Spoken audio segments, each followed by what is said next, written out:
What's up with you, BJ? No, man, I'm just chilling, sitting up here watching old Sanford, son. That's right, man. We're gonna give them like a minute, see who tap in with us, man, and from there, man, we're going and push on in, man. Well, for sure, that's a good thing. That's a good thing. Hell yeah, man. I got a few good topics for us, probably the ping pong off of. All the time. And yeah, as soon as the minute mark hit, we'll dive on in, homie. Mm-hmm. For Malcolm sure. Malcolm McCord, what's up with you, loved ones? Salute for tapping in with us, man. Uh, yeah, we didn't hit the minute mark. We got two people up in here with us, man. So we gonna go on and fire it up. Uh, Mm-hmm. Somebody had asked me if YouTube failed, who would a lot of us be afterwards, homie? You know what I'm saying? If YouTube channels fail, who will we be afterwards, homie? And what you think about that, homie? For your short time being on YouTube, social media, how would that impact you, homie? And would you feel you impact enough people for you to sit back and figure out the next move, homie? Chili Mo, what's Well, up? I figured that, Go ahead, BJ.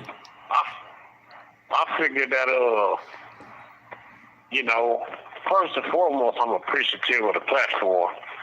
And second, you know, more than likely, if this was to shut down or anything, the people that are tuning in to listening, you know, I was hoping to go to the Instagram page because I was put up Instagram, you know, and I started another Facebook just for the purpose of keeping in contact and trying to make something productive happen. You know what I mean? Exactly. The more we are together, not just, you know, for when it's beneficial, but for all of us, we can all put something in and do. This call and your telephone number will be monitored and recorded. Not only ourselves, but for our community. This right here is just a stepping stone to get us to success. So nothing is forever. You know, you always got to constantly think about the next move. You can't never just rely on, hey, you got to have B, C, all the way to Z. Exactly. And then even after Z, you got to have something. That's just what life done taught me. So, you know, more than likely, I'll still be the same dude, you know, whether I blow up or not. I'm still going to be the same dude. You know, people that been talking to me and checking in on the podcast, they the same people I be hollering at. You know, I wouldn't just act like I don't know them. They chip in. I might still get on here at nighttime and everything. Like, what's happening, man? Yeah, just come back from the movie set or whatever. You know, I don't like changing up on people that's loyal to me, you know. Exactly. Hey, before we move into the next topic, somebody said, are certain inmates allowed to use the internet freely in prison? No. James Cash, good looking out, homie, on everything, man. Compton love, man. Both sides, homie. If YouTube, Yeah, much love to yeah, go ahead. much BJ. love to J-Lo too, for sending that donation in. I really appreciated it, you know, appreciate it, much love too. Right. Yeah, if YouTube went down for me, homie, and it was over with, I feel like I dropped enough impactful messages with myself and in collaboration with you to where it'd be where we be talking about legendary and historical stuff. It'd be legendary and historical not only for us but for whoever touched it, homie. And as far as me behind the scenes, you know, we was who we was before this hit, homie. These, you know, it was like looking at baseball players and football players and all these people. And when we got up on these was like flipping over the back of the baseball card or the football card. You got to know more about us through these, homie. So now we left a message. So like BJ said, if you see us in the street, we can holler and still build bridges, homie. You know what I'm saying? Somebody said, the do you think it's going to be a conflict with the younger generation of the 107 Hoovers with the older generations, since they said they going back to Crips? I really can't really speak on that, man, cause that's their business and how they doing their thing, homie. You know, we had to get at some 107 to see how they feel about that. BJ, I'm gonna move it along with our thing. It says the next question is why are the original blocks more important than other blocks inside the neighborhoods, homie? Why are the first blocks more important than the other blocks that come along inside the neighborhoods, homie? Can you kind of touch on that a little bit? Well, you know, to me, I can't say what other people think, but to me, the original block is like art statue. You know, like how you go in the museum and they got statues and stuff, and you go to certain places like to the Stable Center or something, they got a statue of Kobe. Our original blocks is like where it all started from. So them blocks is like historic. So for you to initiate yourself into that block, you have to hold up a certain image, you know, for just because of the reputation of that block alone. That's like you giving yourself the hood name, calling yourself Pasadena or LA or Inglewood or any name like that. You got to own up to that.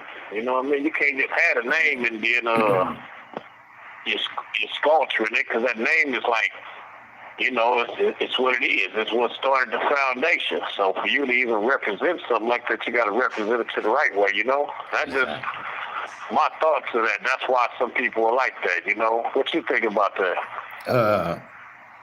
The original blocks, homie, like from like where I'm from, when I was pushing in my younger generation days, homie, it was just a 500 block. Inglewood, it was West Side before the younger generation started pushing the north. We was hitting up West Side because we was coming from the West Side, Bompton area. So we pushed it West Side, Inglewood neighborhood, Piru. You know what I'm saying? And that was the original block. It wasn't nothing else after that, homie. And later on, you know, and that's all people knew when they was getting put on. Then later on in time, newer blocks became popular. You know, younger dudes started creating their own blocks and stuff like that, homie.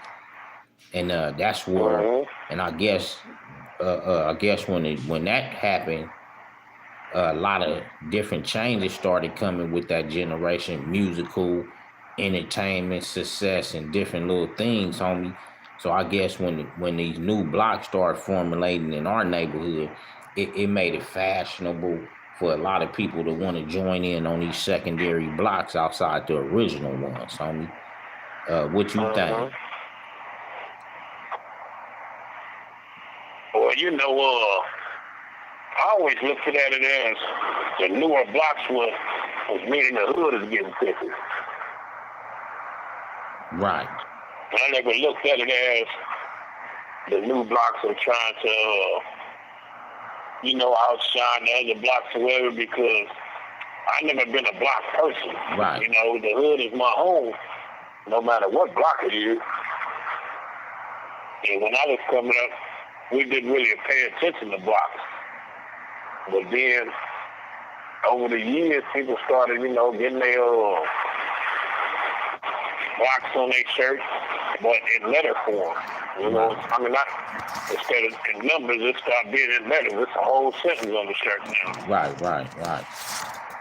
You know, I saw it, but I've never been a person to separate like really that. pay no mind or read too much into it. I just used to be like, that's right, you're from the hood. That's all I can say. This call and your telephone number will be monitored and recorded. Right.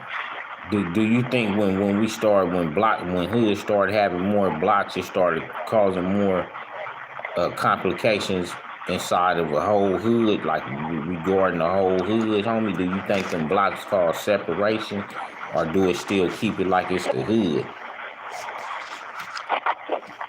I mean, I don't really blame the blocks. I blame the individual, because you always got an individual, no matter whether it's a block, some apartments, a whole city. It's always one dude that comes along and wants to just create some type of chaos. Right. Always. Even in prison, when we all supposed to be together, you got one nut that'll come and just mess up the whole party, and spoil the party. Right. Hey, I got it. I never Yeah, go ahead. Go ahead. No, okay, go ahead. Yeah. Let me see what somebody said. James Cash said division lead to subdivision. Somebody else said, I just saw a video earlier that had me scratching my head. A 34-year-old man wanted to get put on a blood hood in California. He had to run a fade with 3 dudes to get put on. What's y'all opinion? Is that what happened in Avalon? Homie, for one, homie, this is my opinion before me and BJ move into some different little questions. And BJ might want to touch it. If you getting put on at 34 years old at these times, homie, and you ain't no success story. You have 60 seconds remaining. I'm gonna carry it, BJ, till you hit back. All right. If you getting put on a hood, homie, at 34 years old, and you ain't no success story or got nothing to bring to the hood for all of us, and not just for a personal person that brought you in, homie, then, homie, you need to get on, homie. You might be in the way, homie. You possibly could be infiltrating, homie. And that's how I look at it if I was banging, homie. I'd be like, dude, can't get put on over here at no 34, 35 years old, homie. That's out, homie.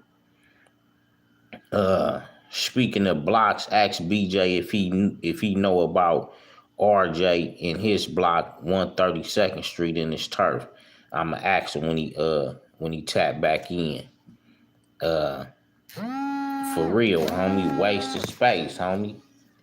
We don't know who you is, homie, where you come from. And right now, homie, this the worst time to be putting on people, homie, especially if your mind ain't correct, homie. You got a lot of dudes that's we thought we had mental illness problems. These dudes ain't been through nothing that we went through, and they mentally disabled and not minds not stable, and they ain't went through nothing, homie. And a lot of them got habits and stuff like that, homie. So I'm not putting on nothing that ain't solid coming up, homie. Thank you know for what I'm saying? Global Tel Link. BJ, yeah, I was just talking about dudes getting put on at 34. I'm like, man, we don't know who you is. You suspect. If I was in the field and a dude can't see back in my days, homie, it'd be like, we'd have solid homies, a dude to want to come and get put on the turf. Niggas like, who is this? Who brought this nigga through here, homie? This nigga 30-something years old, homie, might slap the dog shit out that nigga, homie. Knock him out off of slapping. Knock whoever out brought him that one, you know what I'm saying? That was my exact reaction. What's your purpose at 34 on the real, homie? Yeah, true today, this generation, yeah, on everything, homie. They bang as early as 9, 10, 11, and even younger. But, homie, if you banging at 9, 10, 11 now, homie, that ain't like, what is it doing, homie? When we was banging, Banging was teaching the nigga how to get some, it wasn't just all the way getting cracking. It was about feeding your family. Homies was hustling and might put some pieces in your hand if you was loyal and teach you how to grind, homie, where you could feed yourself if your mama didn't have no food, or you could contribute like a man and bring something in without her asking and shit like that. You agree, BJ? Yeah. You know Yeah. what I mean? Real talk. Yeah, real talk, homie. Hey, I had a good one right here, man. Somebody was saying, what about the homies that become from these hoods, certain hoods, and never got put on, homie? Before you, yeah. So I want you to take that in real quick. Uh, what about these homies that be solid homies that come on board to these neighborhoods and don't get put on? And before you respond to that, I want to say shout out Big Capone to the G homie, OG homeboy out of Inglewood family, 77 block. Shout out to Big Capone, homie. RIP, BIP. We love you, homie. You'll be forever missed in the city of champs in Inglewood City and throughout the B-Dog community, homie. And somebody asked me to tell you about that BJ on the platform too, about Big Capone, homie. Yeah, that was good looking out. You know, shout out to whoever did that. I appreciate that. And, man, I was trying to stay away from that one tonight. I didn't even want to speak on my boy. I'm still in shock about that. You know, that was one of my dogs. You know, man, that's a hard pill to swallow. Right. Hard pill to swallow. Yeah, But yeah. So we shout out to the Gray family, man. You know, to his moms and his brother. You know, I know they taking it hard because Capone was a special kind of homie. You know, he was a special kind of homie. He always left a smile on your face no matter what y'all did or y'all got into it or whatever. He just was one of the type of homie you like a dude. On the real. Yeah, man. I used to hang with the dudes, man, when I was young. We had a lot of good times together. Right. Yeah, man, we're gonna do a special segment for the homie too, probably later on on this week, man. And we gonna man. So yeah, excuse me, yeah, BJ. So what about the homies that be solid homies that come on to some of these hoods, whether they crippin' or blood, and don't get put on like the rest of us, homie? How do that work, homie? What's that about? Well, first and foremost, I can't really speak on it because when I was out there, I didn't know nobody that didn't. Not even from when you was young. Yeah. Not even from when I was young. I mean, you know, there wasn't no walk-ups. You know what I mean? Some lump-ups. Not no walk-ups. Right. You know what I mean? Even like people being in their 30s. You know, I've seen that happen before with dudes be in their 30s. I didn't even see a dude like 39 get put on some shit. You know, that just, sometimes things intrigue people later on in life.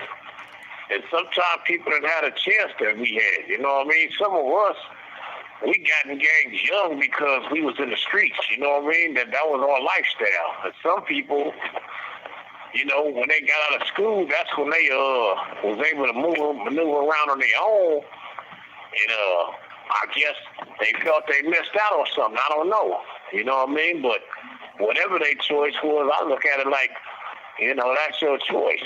You know what I mean? The only different thing about me was, the reason I say that is because me, most of the time when somebody come from another hood, I didn't too much pay attention to them at first until they got, you know, popular, done whatever they had to do, their requirements, you know what I mean? Right. And then I hung out with them. I didn't really treat them no different. I just didn't try to get attached, because when you get attached to something new and it hurts your feelings, you be feeling fucked up because you try something new that you don't normally try. You know, normally stick with what's working, and you end up surviving.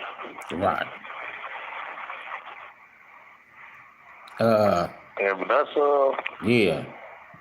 My go note on ahead. that, I didn't heard of homies, you know, being from other turf, Damu, and even just, you know, in my time, you know, the hood, we was kind of This known for call and turning your telephone certain, number will be you know, monitored and dudes out that recorded. was from different turf. They wind up being from our turf. You know, that's how it was back then. It wasn't that, you know, it was just like how it was, who you hung up more with, or you might have grew up in the turf, then came back to that turf.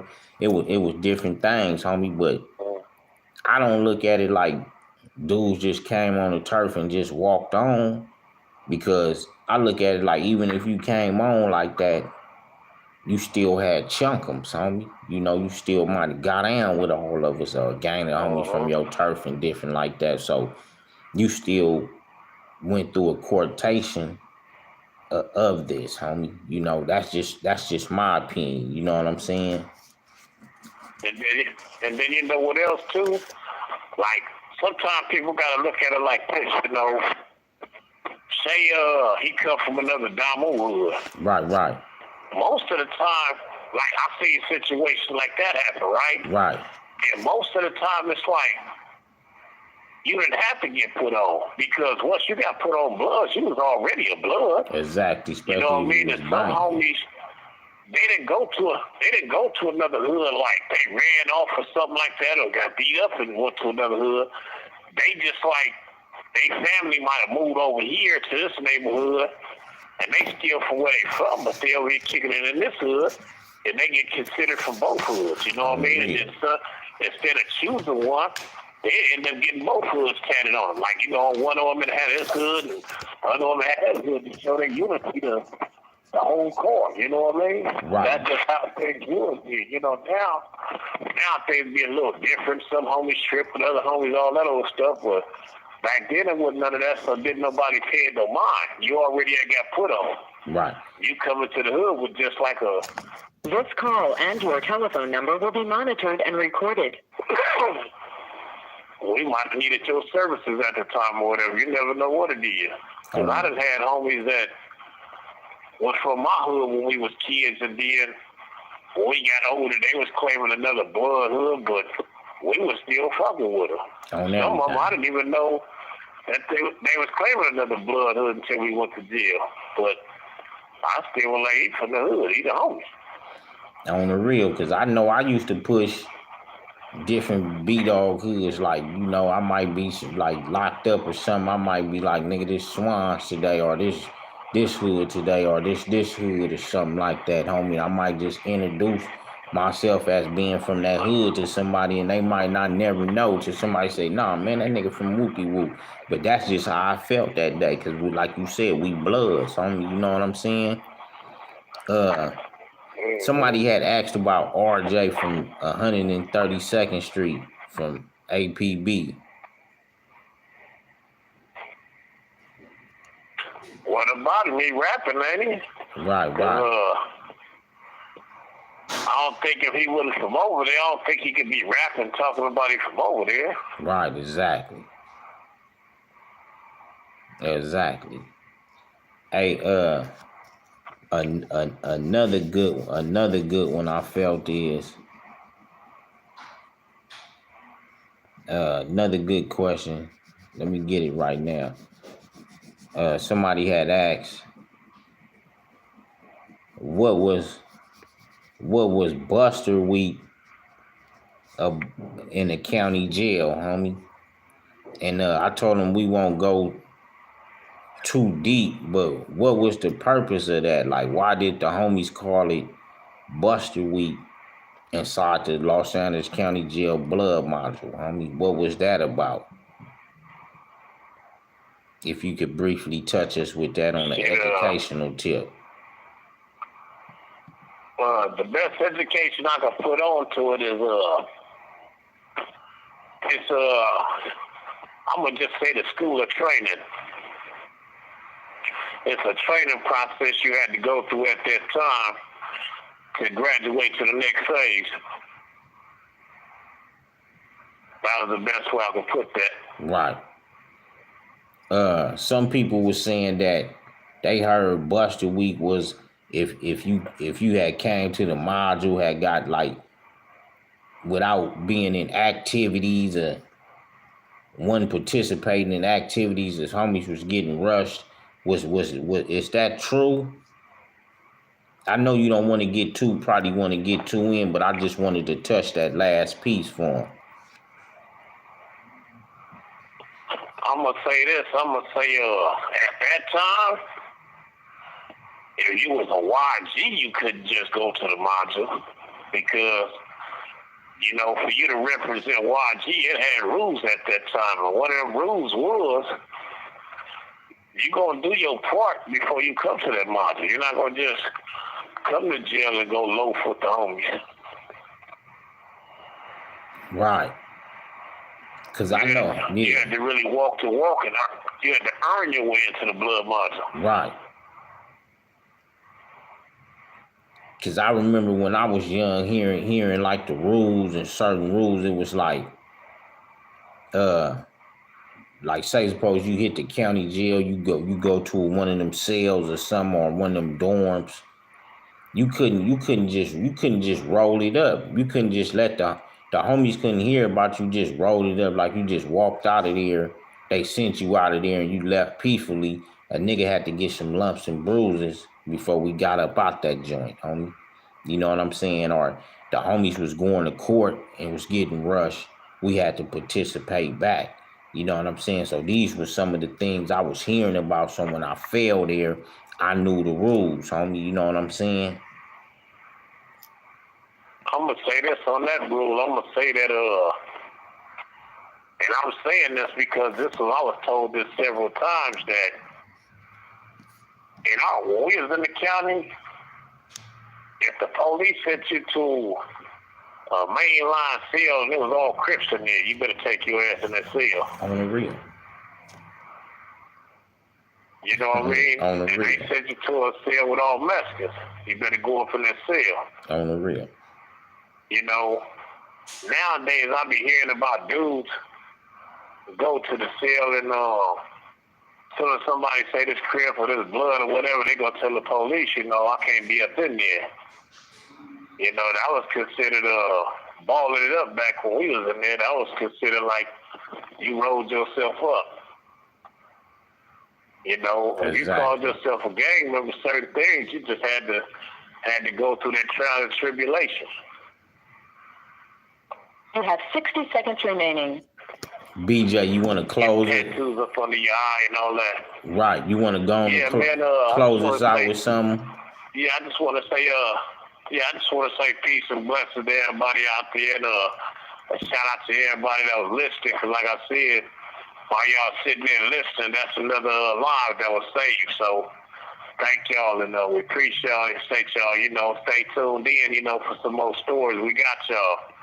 Love y'all and be safe, man. Shout out to everybody all around. Right. All the time, man. And 89 on up, G stuff, not ye stuff, but on the edge with BJ APB. And I just sent a good story, so we finna keep running them up, homie. So we gonna be hitting with stuff, man. So stay on the scene, man, and we out.